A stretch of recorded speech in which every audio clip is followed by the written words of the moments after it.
everyone, and welcome back to the Kaspa Miniseries. I'm Alex. In this series, we've been compressing the epic 7.5-hour The Bitcoin Takeover podcast into small, powerful highlight episodes. And I'm Jamie. We've reached our final topic, and it's arguably the most important one. We've talked about speed, security, and philosophy, but none of it matters if a cryptocurrency isn't truly decentralized and accessible to everyday people. Exactly. This is the original cypherpunk dream.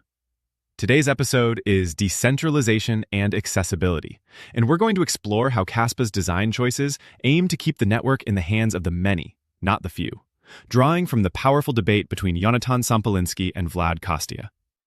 The conversation starts with the foundational principle of crypto, self-sovereignty. Vlad, coming from the Bitcoin world, lamented a worrying trend.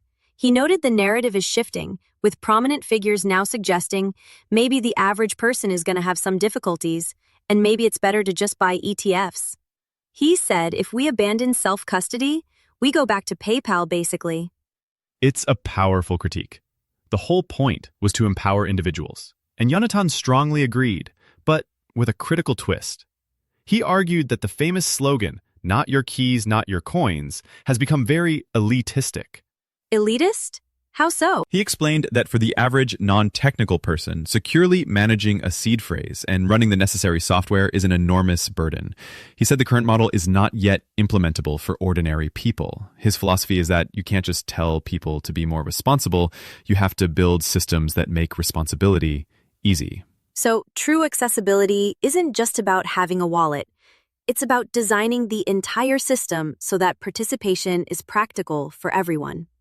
This brings us to the first major technical barrier, running a full node. Right. Running a node is how you independently verify the network's transactions. It's your direct, trustless window into the blockchain. But as networks like Bitcoin and Ethereum grow, their full history, the ledger since day one, becomes massive. It can take terabytes of storage, requiring expensive, specialized hardware. It's like needing to own a professional archive just to read the news. For most people, that's not feasible.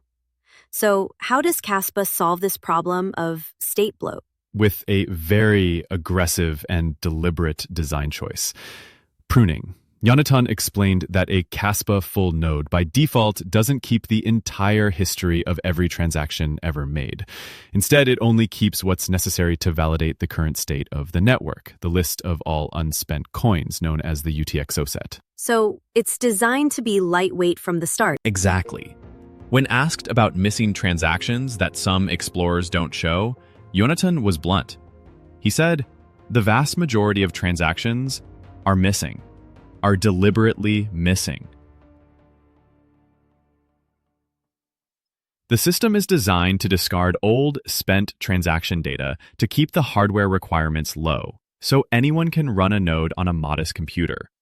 But this is a huge trade-off. And it's one that a Bitcoiner would immediately challenge. If you delete old data, don't you lose the ability to fully audit the chain from its very first block? This is the core of the debate. Yonatan fully acknowledged this trade-off. He brought up the perspective of a critic like Gregory Maxwell, who would argue that this complexity makes the system more brittle. By adding pruning and complex proofs, you lose the beautiful simplicity of a ledger that anyone can verify from start to finish just by replaying the history. So Kaspa sacrifices the philosophical purity of a complete, unpruned history for the practical accessibility of running a node. Security is maintained through cryptographic proofs, but the simplicity is gone.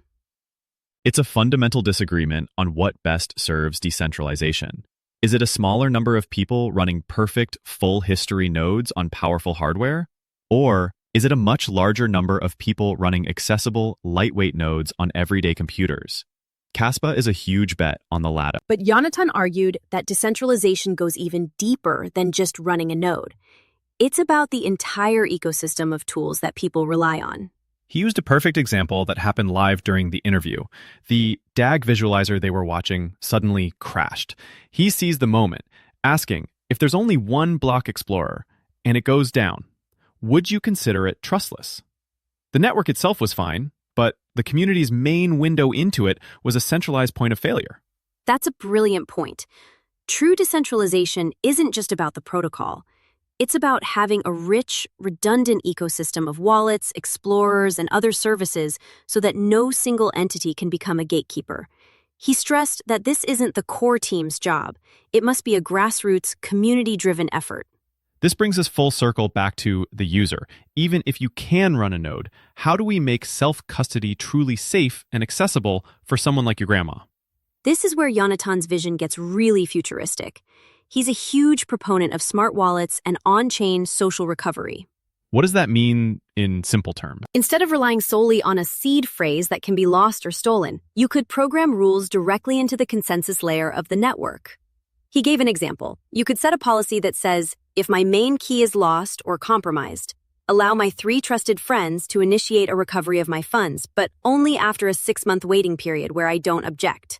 That's amazing. It's like building a personal, automated trust system. And it even protects against physical threats, what's known as the hammer attack.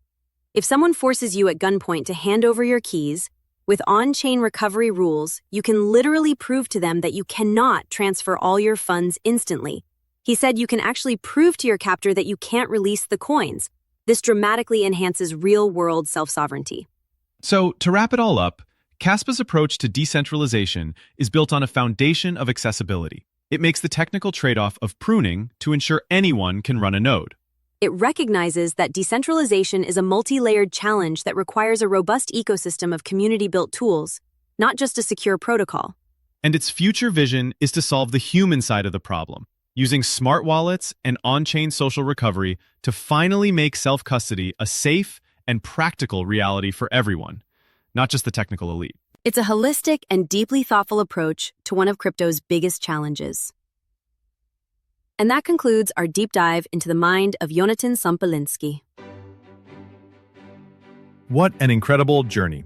Thank you all for joining us on the Kaspa miniseries. We hope this breakdown of the marathon interview has given you a much deeper appreciation for the vision, technology, and philosophy behind Kaspa. Thanks for listening.